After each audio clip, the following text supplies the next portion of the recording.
लोगों ने झगड़ा किया इन जंगलों के लिए कि भाई जंगल तो हमारी रोजमर्रा की काश्तकारी के लिए, हमारे चारा गांव के लिए है, इनको आप नहीं ले सकते। अंग्रेजों को खाली हर जगह जब इन्होंने फॉरेस्ट को रिजर्व करना शुरू कर दिया, तो उससे और इन गांव के लोगों के बीच में टकरार होनी शुरू हुई। हाँ, हजारों स्क्वायर किलोमीटर जंगल लोगों ने जला दिए। सब कुमाऊं में अब अच्छा। जितनी घटनाएं वहां हुई थी, ये इंडिपेंडेंस से पहले की। इंडिपेंडेंट 1917 के आसपास। लेकिन मैनेजमेंट जो है फॉरेस्ट का खाकी वर्दी से हटा के उन्होंने लोकल लोग। डिप्टी कमिश्नर के राजस्व विभाग को दे दिया अच्छा 1924 में। ठीक है। जो कंजर्वेशनिस्ट का जो एक रिच कल्चर हमारा है गढ़वाल का, उत्तराखंड पहाड़ का, वो आपको पूरी दुनिया में कहीं नहीं मिलेगा। और पहली वन पंचायत कॉन्फ्रेंस उत्तराखंड की 1931 में पौड़ी के अंदर भी, यहाँ पर हमारे आसपास करीब 1930 के आसपास वन पंचायतें बननी शुरू हो गई थी। अच्छा इस क्षेत्र में हमारे पास आज ले दे के उत्तराखंड का अपना कुछ बचा हुआ है मनो, तो खाली वन पंचायतें बची हुई हैं। जब हेम भाई के साथ मैंने काम किया 90s के दौर में, तब हम यंगस्टर थे, तो उस समय समझ आई कि हमारा जो समाज है, पहाड़ का समाज, वन पंचायतों के ज़रिए कैसे वनों को बचाता रहा है, कैसे वनों से कुछ लेता रहा है, फिर वनों को देता रहा है, इस तरह कैसी व्यवस्था थी। फिर उन्होंने हेम भाई ने जो चीज़ें समझाई बताई, तब पता चला हमें कि कितने खतरे भी उस समय पे। शायद जेएफएम शुरू हो चुका है, जेएफएम शुरू हो चुका फॉरेस्ट था। मैनेजमेंट प्रोजेक्ट शुरू हुआ था। हाँ हाँ हाँ हाँ। तो वर्ल्ड बैंक का प्रोजेक्ट था। तो उससे वन पंचायतों को किस तरह का खतरा है, उनसे उस समय बात हुई थी। तो हाँ, वन पंचायतों के बारे में आप कुछ बता रहे थे। हमारे समाज किस तरह से वन पंचायतों का से जुड़ा रहा है, या किस तरह उसने अपनी वन पंचायतें जिंदा रखी, थोड़ा उस पर मुझे समझने की ज़रूरत है आपसे। एक तो थोड़ा सा नहीं समझना पड़ेगा वन पंचायत आया कैसे, किन परिस्थितियों में यहाँ पर आया। आप बिल्कुल जानते हैं कि अंग्रेजों का जो एक औपनिवेशिक जो आधिपत्य था भारत का, वो यहाँ की संपदा के लिए था। अब चाहे आर्थिक संपदा हो, चाहे प्राकृतिक संपदा हो, चाहे किसी और तरह की संपदा हो।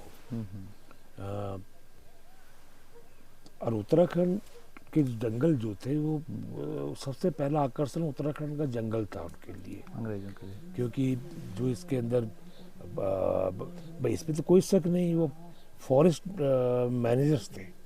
अच्छा। उनकी समझ जो थी वो बिल्कुल बर्ड आई जो व्यू होता है पहले वो ले लेते थे। वो उस समय हेलीकॉप्टर ना हो उनके पास, लेकिन वो पूरा उसका स्टडी और ये सब चीज़ें।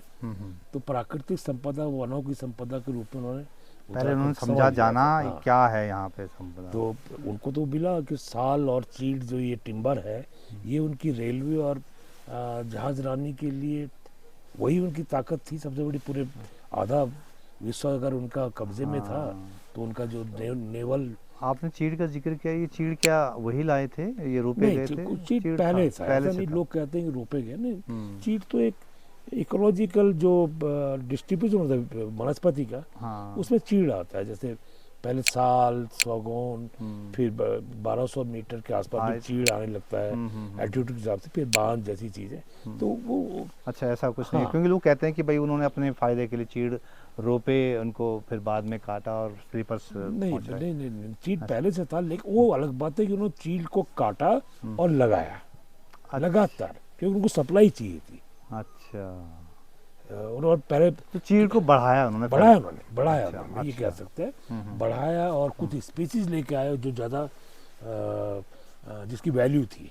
अच्छा। चीड़ की ही। हाँ, चीड़ की कई स्पीसीज है। तो कुछ स्पीसीज, एक तो टिम्बर, दूसरी चीड़ का जो रेजिन निकलता है, तो जो उसका, जिसको हम ये बोलते हैं लीसा। अच्छा, लीसा। हाँ, दोनों उस समय दोनों की वैल्यू थी, बहुत ज़्यादा वैल्यू थी लीसे की, टिम्बर की। और ये खाली आज तक बताता हूँ आपको। कुछ 1980 के से पहले जितने फॉरेस्ट डिवीजन 1 प्रभाग यहाँ पर थे उत्तराखंड के अंदर, वो सबके सब सरप्लस आय में थे। गवर्नमेंट स्टेट पे डिपेंडेंट नहीं थे। अच्छा। वो स्टेट को सरप्लस देते थे। वो अपना मैन पावर, ये सब चीज़ें खुद सस्टेन करते हैं, क्योंकि टिम्बर टिम्बर लीसा जो लीसा जो था, अच्छा टिम्बर खास। टिम्बर टिम्बर हाँ हाँ हाँ तो आप इनके आंकड़े देख लीजिए, जितने हाँ, की जितने डिवीजन है, हाँ हाँ ये कोई भी गवर्नमेंट पे डिपेंडेंट नहीं था। हाँ हाँ हाँ। अच्छा, वन पंचायतें किस तरह वो कर रही थी, आप भी बता रहे उस हाँ, तो उसी पे है मैं। हाँ हाँ हाँ क्योंकि ब्रिटिशर्स का यही था कि वो जंगल को कब्जा करेंगे, हम्म और आंदोलन भी हुए थे बहुत ज़्यादा 1917 से 1921 के बीच में। हम्म ब्रिटिशर्स जो आंदोलन को उन्होंने समझा, उसके कारण समझे, और ये उनके गवर्नेंस की वो थी। ये नहीं कि जो गवर्नेंस का उनका जो योग्यता थी, अच्छा वो तो हमसे बहुत आगे थी। अच्छा उन्होंने उस बड़े आंदोलन को, उत्तराखंड का आंदोलन हमारा जो पॉलिटिकल इतना बड़ा नहीं था उस समय की, सोचिए कल्पना करिए, जब सड़कें नहीं कुछ नहीं, पैदल जाके उत्तराखंड के एक कोने से दूसरे कोने तक वन आंदोलन में लोग जो इकट्ठा हुए, अच्छा अंग्रेजों को खाली हर जगह जब इन्होंने फॉरेस्ट को रिजर्व करना शुरू कर दिया, तो उससे और इन गांव के लोगों के बीच में टकरार होनी शुरू हो गई। अच्छा क्योंकि लोग तो निर्भर उन्हीं आसपास के वनों पे थे। वनों अगर पे वो थे, फॉरेस्ट गार्ड उनको दिख गया, तो फॉरेस्ट गार्ड और लोगों की भाई बहुत संघर्ष। हजारों स्क्वायर किलोमीटर जंगल लोगों ने जला दिए। सब कुमाऊं में अब अच्छा। इतनी घटनाएं वहाँ हुई थी। ये इंडिपेंडेंस से पहले की? इंडिपेंडेंट 1917 के आसपास। अच्छा ये पूरा ये तो हाँ। रिटर्न है, ये तो रिकॉर्डेड है। कहीं भी आप हम्म उनकी किताब भी देखें, जो अनक्वाइटवुड, ये राम गुहा जी की रिसर्च, उनकी रिसर्च ही इस पे है पूरी। ऐसे और है, शेखर पाठक ने काफी लिखा है इन चीज़ों पर। तो उस आंदोलन के कारण समझे ब्रिटिश गवर्नमेंट ने, और एक निश्चित टाइम फ्रेम के अंदर उसके निदान पे भी वो लोग पहुंचे। अच्छा उन्होंने देखा कि ठीक है, जिन फॉरेस्ट को लोगों को दिक्कत है कि फॉरेस्ट डिपार्टमेंट की हस्तक्षेप यहाँ पर ना हो, उन फॉरेस्ट को आप फॉरेस्ट डिपार्टमेंट मतलब मैनेजमेंट से भी, वो रिजर्व फॉरेस्ट रहे, अच्छा लेकिन मैनेजमेंट जो है फॉरेस्ट का खाकी वर्दी से हटा के उन्होंने लोकल लोग डिप्टी कमिश्नर के राजस्व विभाग को दे दिया अच्छा 1924 में। ठीक है। और ये हुआ था कि सोचना गलत नहीं था उनका, भाई जो फॉरेस्ट मैनेजमेंट ने, जो फॉरेस्ट अब नहीं है उनका मैनेजमेंट तो तब भी जरूरी है। हाँ ये वो जानते थे कि वाटर जो है नेचुरल, ये छोटी नदियाँ यहाँ की बहुत कुछ जंगलों से बनती हैं, निकलती हैं, उनको बचाना जरूरी है। मतलब जंगल बचाना का उनकी चिंता थी। ठीक। तब उसी कमेटी ने, जो उनकी कमेटी थी, उसके कुमाऊं फॉरेस्ट ग्रीवांसेस कमेटी उसको बोलते हैं, उसी कमेटी की रिकमेंडेशंस थी कि इन फॉरेस्ट को, जो फॉरेस्ट डिपार्टमेंट के मैनेजमेंट से बाहर निकाल दिए गए हैं, उनके लिए पंचायत फॉरेस्ट मैनेजमेंट की एक कल्पना की गई। अच्छा। हाँ, और धीरे धीरे रूल्स बनाने शुरू हुए थे। अच्छा 1924 से 1931 तक रूल्स बनते रहे, ट्रायल रूल्स बनते रहे फॉरेस्ट के लिए। और सबसे अच्छी बात है कि हमारे क्षेत्र के में पहले उसके रूल बनाने वाले हमारे क्षेत्र से थे। और पहली वन पंचायत कॉन्फ्रेंस उत्तराखंड की 1931 में पौड़ी के अंदर भी, दूसरी कॉन्फ्रेंस भी पौड़ी के अंदर भी। अच्छा ये बहुत कम लोग जानते हैं। अच्छा अच्छा और उस समय तो वन पंचायत का जन्म इसलिए इस तरह से हुआ। अच्छा। तो जब वो कॉन्फ्रेंस वन पंचायत में जो रूल जिन्होंने कुछ इवॉल्व किए थे, वो भी एक व्यक्ति थे यहाँ पर। तो उस समय यहाँ पर हमारे आसपास करीब 1930 के आसपास वन पंचायतें बननी शुरू हो गई थी। अच्छा इस क्षेत्र में, हमारी इडवालसी और आसपास के क्षेत्र में। हम्म। तो वन पंचायत बनने के पीछे तो कारण यही रहा था कि लोगों, इनको कम्युनिटी फॉरेस्ट बोल सकते हैं हम, क्योंकि लोगों ने झगड़ा किया इन जंगलों के लिए कि भाई जंगल तो हमारी रोजमर्रा की काश्तकारी के लिए, हमारे चारागाहों के लिए है, इनको आप नहीं ले सकते। ये चौड़ी पत्ती की जगह, चौड़ी पत्ती के, हाँ, जिससे जो है वो भी रिसोर्सेज, वो जो पानी वाला है, वो हाँ, चार्ज रहते हैं, चौड़ी वो पत्ती रहता है, खाद बनती है, खाद बनती है। घास चारा के स्रोत है उन जंगल उनके। हम्म। तो लोगों ने जिन फॉरेस्ट को लोगों ने सरकार को नहीं देना चाहा मैनेजमेंट डे टू डे का, वो अपने पास रखे, उनका मैनेजमेंट फिर के लिए वन पंचायत जैसी कल्पना की गई थी। और तब 1931 में पहली बार ये रूल्स, सेट ऑफ रूल्स, नियमावली प्रकाशित की गई अच्छा कि वन पंचायत कैसे काम करेगी। और उसको बहुत यूनिक है। ये इसको हम देखें, इसको हम त्रिपक्षीय फॉरेस्ट मैनेजमेंट बोल सकते हैं। जॉइंट फॉरेस्ट मैनेजमेंट तो बहुत सुना है हमने। हाँ हाँ। त्रिपक्षीय, ट्रीपार्टाइट। पहला पक्ष है इसमें समुदाय, अच्छा। जो उस जंगल पे निर्भर है जिसके पास वो जंगल है। हाँ हाँ हाँ। दूसरा दूसरा पक्ष है, पार्टनर है इस पे राजस्व विभाग। अच्छा। उस समय डिप्टी कमिश्नर था, हाँ हाँ अब डीएम हम कह हाँ, सकते हैं, हाँ। जिसके पास इसका प्रशासनिक अधिकार है। हाँ हाँ। और सबसे बड़ी बात अभी बता दो, तीसरे पक्ष को बताने के बाद, तीसरा पक्ष है फॉरेस्ट डिपार्टमेंट, अच्छा। जिसके पास टेक्निकल गाइड करना, टेक्निकली गाइड करना वन पंचायत वन को पंचायत को, डे टू अच्छा। डे उसमें अपने फॉरेस्ट को कैसे रखेंगे वो है। और सबसे उस आंदोलन का बता रहा हूँ, जो लोगों का सरकार की फॉरेस्ट नीति से जो झगड़ा था पहले, वो झगड़ा यहाँ पे भी दिखता है। मतलब उसका उसका उसका सभी जगह गवर्नेंस इनकी ब्रिटिशर्स की मैं थोड़ा सा अलग मानता हूँ। ये है जंगल, ये है इंडियन। अब तो ये 1931 उस समय ये 1900 भारतीय वन अधिनियम इंडियन फॉरेस्ट एक्ट के अंदर नहीं बनाया गया, जबकि आ गया था इंडियन फॉरेस्ट एक्ट। अच्छा, ब्रिटिशर के टाइम पे आ गया। हाँ, आगे तो वही तो लाया था हाँ इंडियन हाँ फॉरेस्ट हाँ एक्ट। हाँ, ठीक। लेकिन उन्होंने इस वन पंचायत को जो नियमावली बनाई, वो इंडियन फॉरेस्ट एक्ट के अंदर नहीं बनाई, वो एक अलग एक्ट था।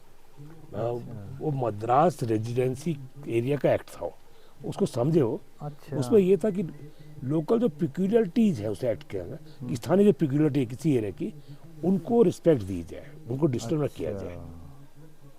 उसके अंदर जो अगर यहाँ पे लोग ऐसा कपड़ा पहनते तो वैसे ही कपड़ा अलाउ किया जाए, जो नॉर्थ ईस्ट में आप देखते हैं, जैसे पानी का हो या जंगल का हो, इस तरह का। तो शेड्यूल डिस्ट्रिक्ट एक्ट 1874 उसको बोलते हैं। अच्छा अच्छा अच्छा। तो उसके अंदर ये बनाया गया था ताकि फॉरेस्ट डिपार्टमेंट ना झांक सके अंदर अच्छा, लीगली।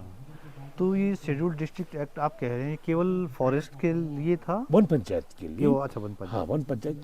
बाद में ये कुछ पानी का इस तरह का उसके अंदर ले आए थे कुछ और अच्छा, चीजें। अच्छा, हाँ। अपना अलग अलग रूल, पानी के भी रूल उन्होंने बनाए, तो इसी के अंदर होगी। और उसमें तीसरा पार्टनर का त्रिपक्षीय है, तीसरा पार्टनर फॉरेस्ट फॉरेस्ट बताया डिपार्टमेंट। था। लेकिन अगर वन पंचायत के जंगल पर कोई अपराध हो रहा है, कोई कर रहा है, बाहर से कोई कर रहा है, गांव वाला ही कोई कर रहा है, वो अपराधी है, तो उसके खिलाफ कार्रवाई करने का अधिकार फॉरेस्ट डिपार्टमेंट का नहीं था। फॉरेस्ट एक्ट के अंदर, इंडियन फॉरेस्ट एक्ट के अंदर कार्रवाई करने का अधिकार है, लेकिन ये तो आप कहीं और उसमें शामिल था, ये वाला है। ये उन्होंने राजस्व विभाग को दिया। अच्छा।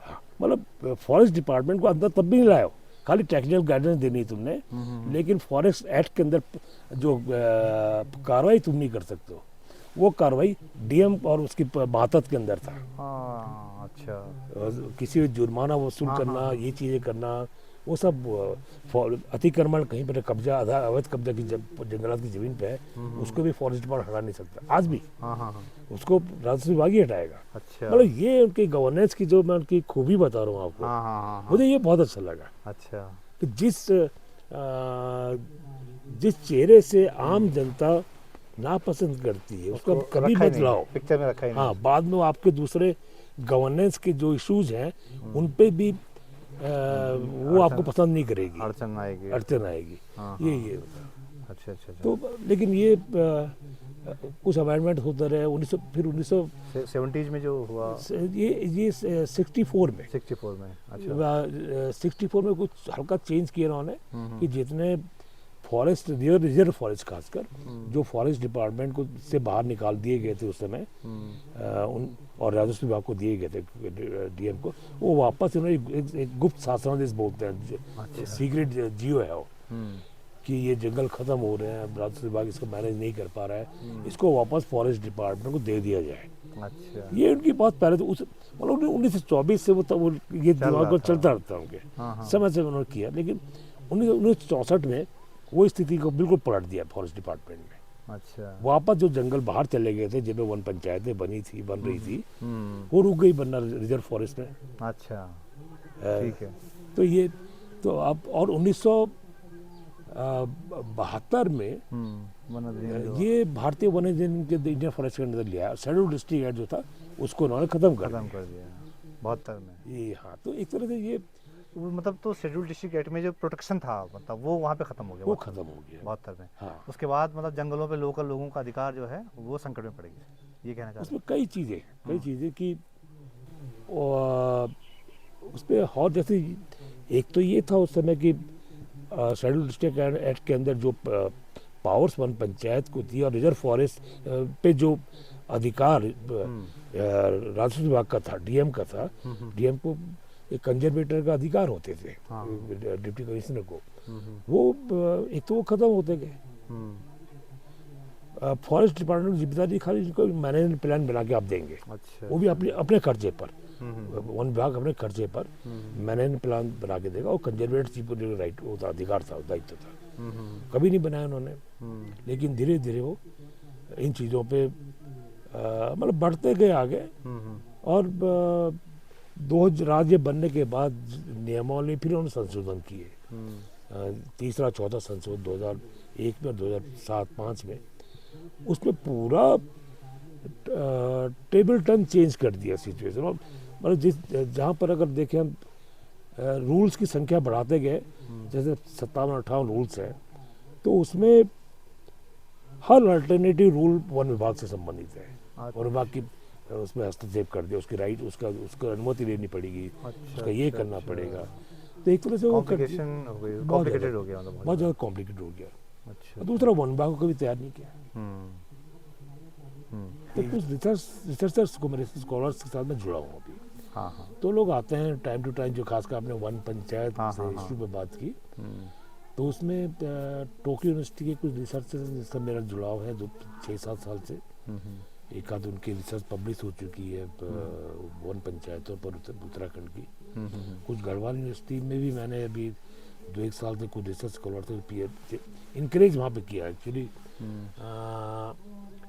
पहले हमारे विश्वविद्यालय में कभी लोकल स्टडीज़ नाम तो होगा उनका, लेकिन लोकल इश्यूज को कभी उनका रिसर्च का टॉपिक नहीं बनाया उन्होंने। तो वन पंचायतों पे कोई रिसर्च नहीं थी यहाँ पर शायद। अब गढ़वाल यूनिवर्सिटी कुमाऊं में है, हाँ। वो थोड़ा सा हमसे कुछ चीज़ें मांगती, लेकिन गढ़वाल में नहीं थी कोई रिसर्च स्टडी, पीएचडी, मतलब कम्युनिटी फॉरेस्ट है वन पंचायत।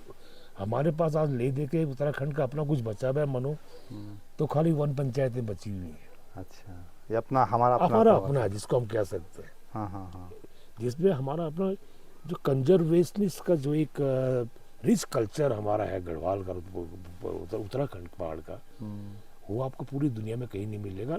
लेकिन पहले का, आज की बात फिर उस पर देखें तो बात अलग है, वो भी पूरा। लेकिन अभी भी जिसको हम पकड़ सकते हैं, जैसे मैं आपको कहते हैं कि ग्लेशियल वाटर को हम रोक सकते हैं, खत्म कितना भी हो गया है अगर हम गिवन मैनेजमेंट दें। ऐसी अभी ये खत्म नहीं हुआ है, ये कानून की संस्था है वन पंचायत। हाँ, इसको हम वापस वो दे सकते हैं गरिमा जो इसकी पहले थी। मतलब ये बहुत चौंकाने वाली बात है कि इस 8000 हेक्टेयर के क्षेत्र में जंगल के बीच में 52 घास के मैदान है। अच्छा, चारागाह 52। अच्छा, और वहाँ पर पशु चारक अल्मोड़ा के, पौड़ी के, चमोली के 3 जनपदों के पशु चारक ऐतिहासिक रूप से, और बाद में ब्रिटिश व्यवस्था के अंदर उनके सुविधाएं छूट मानी गई थी, इनमें आना वहाँ से पहले से थे।